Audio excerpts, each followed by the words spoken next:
हमने श्रीमान राहुल गांधी जी के खिलाफ दिल्ली पुलिस में शिकायत दर्ज कराई है। उनके द्वारा शारीरिक हमला और उकसाने के लिए शायद इस परिवार और इस पार्टी को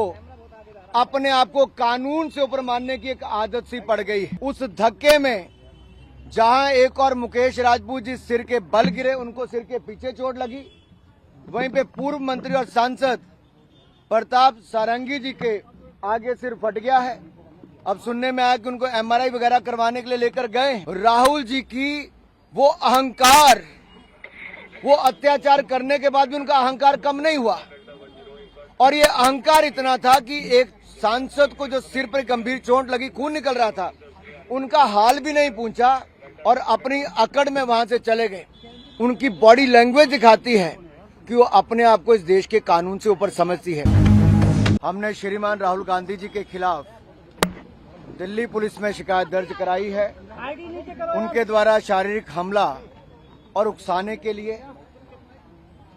और जो हमने कंप्लेंट दर्ज कराई उसमें हमने विस्तार में बताया है कि जो घटनाक्रम आज सुबह हुआ पार्लियामेंट के मकर द्वार के बाहर, जहां एनडीए के सांसद शांतिपूर्वक तरीके से कांग्रेस के झूठ के प्रोपेगेंडा को बेनकाब कर रहे थे और उनसे माफी की मांग कर रहे थे, उसी समय लगभग 10:40 से 10:45 के बीच में श्रीमान राहुल गांधी जी अपने कुछ इंडी अलायंस गठबंधन के सांसदों के साथ उस और कूच करते हैं, और जब सिक्योरिटी फोर्सेस के लोग उनको कहते हैं कि ये डेजिग्नेटेड पाथ है, ये रास्ता है जहां से आप पार्लियामेंट के अंदर जा सकते हैं, तो जिस तरह का राहुल गांधी जी का रवैया था, उन्होंने गुस्सा प्रकट किया और शायद इस परिवार और इस पार्टी को अपने आप को कानून से ऊपर मानने की एक आदत सी पड़ गई है, उल्लंघन करने की आदत पड़ गई है। वो डेजिग्नेटेड पाथ जो बताया गया रास्ता, उस पर नहीं गए, बल्कि एनडीए के सांसदों के बीच में दल बल के साथ कूच कर गए। उन्होंने अपने साथी सांसदों को उकसाया भी, और इस भावना के साथ, दुर्भावनापूर्ण रवैये के साथ वो आगे बढ़े, जिससे उनको पता था कि सीढ़ियों पर खड़े लोग, सांसदों को चोट लग सकती है, गंभीर चोट लग सकती है, और उन्होंने वही किया। उस धक्के में जहां एक और मुकेश राजपूत जी सिर के बल गिरे, उनको सिर के पीछे चोट लगी, वहीं पे पूर्व मंत्री और सांसद प्रताप सारंगी जी के आगे सिर फट गया है। अब सुनने में आया कि उनको एमआरआई वगैरह करवाने के लिए लेकर गए हैं। यही नहीं, ये शारीरिक हमला करना और उकसाने का काम उन्होंने किया है। हमने सेक्शन 109, 115, सेक्शन 117, सेक्शन 125, सेक्शन 131 और सेक्शन 351 के अंतर्गत उनके खिलाफ कंप्लेंट दर्ज करवाई है। और अगर मैं आपको कहूं तो सेक्शन 109 अटेम्प्ट टू मर्डर है, section 109 is attempt to murder, section 109 is voluntarily causing hurt, section 117 is voluntarily causing grievous hurt, section 125 act of endangering life or personal safety of others, section 121 use of criminal force and section 351 criminal intimidation। इसको लेकर जब हमने ये इन धाराओं के अंतर्गत ये complaint दर्ज कराई है, जो सीधे तौर पर ये दिखाता है कि राहुल गांधी जी ने एक सोची समझी तरीके से जो रास्ता तय किया गया था उस पर नहीं गए, दल बल का प्रयोग किया,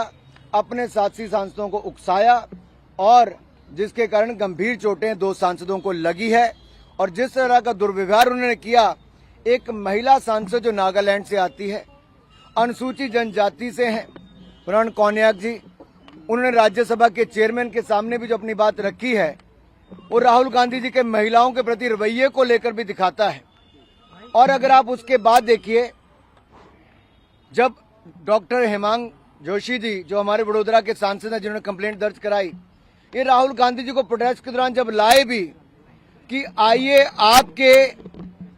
इस सोच के कारण और आपके जो आपने धक्का दिया है उसके कारण गंभीर चोट सांसद को लगी है, तो आप राहुल गांधी जी का वो वीडियो देखिए। राहुल जी की वो अहंकार, वो अत्याचार करने के बाद भी उनका अहंकार कम नहीं हुआ। और ये अहंकार इतना था कि एक सांसद को जो सिर पर गंभीर चोट लगी, खून निकल रहा था, उनका हाल भी नहीं पूछा और अपनी अकड़ में वहां से चले गए। जबकि एक महिला सांसद डॉक्टर शबरी बायरेड्डी, जो आंध्र प्रदेश से आती हैं, टीडीपी की सांसद हैं, उन्होंने फर्स्ट एड देने का काम, खून रोकने का काम उनका किया। उन्होंने कहा भी कि आपका ऐसा रवैया राहुल जी कैसे हो सकता है। तो अहंकार देखिए उनका राहुल जी का, बगैर उस सांसद से एक बात कहे भी, माफी मांगना तो दूर, राहुल गांधी जी का अहंकार इतना था, उनकी बॉडी लैंग्वेज दिखाती है कि वो अपने आप को इस देश के कानून से ऊपर समझती है। हमने पुलिस थाने में इतने कहा कि कानून के अंतर्गत, इन धाराओं के अंतर्गत आप जांच कीजिए और उचित कार्रवाई करने का काम कीजिए। लाइफ स्टाइल फर्नीचर, सबसे सस्ता और सबसे अच्छा घर की सजावट और शादी की खरीदारी का बम्पर ऑफर। आपके घर का परफेक्ट फर्नीचर, हर तरह के डिजाइन, पसंद आपकी, जिम्मेदारी हमारी। धमाकेदार ऑफर का बाजार, lifestyle furniture, B news office के करीब, बस स्टैंड रोड, बीजापुर।